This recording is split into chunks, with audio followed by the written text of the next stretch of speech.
Hi guys, so today we'll be reviewing or doing a little mess test of the Goblin Essentials vacuum cleaner, which you can find at ASDA for £25 at the moment. With the cost of living going up, I thought I'd do a little review, little mess test, and it may help someone out if they are struggling financially or just looking for a budget cleaner. It comes with two attachments, just a standard brush roll like a Henry and the little crevice slash dusting brush. I hope you find my video helpful and enjoy the summer.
And finally, we got the little canister and filter compartment.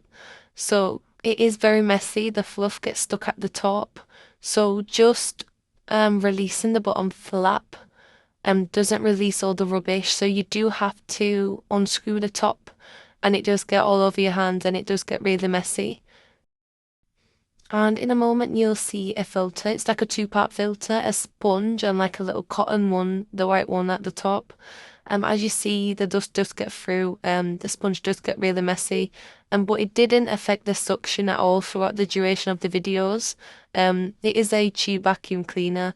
Overall, I think if you have medium pile carpet, or mainly hard floor, for £25, I don't think you can go wrong with this vacuum cleaner. But you would have to maintain it and keep it clean to maintain the suction and its performance.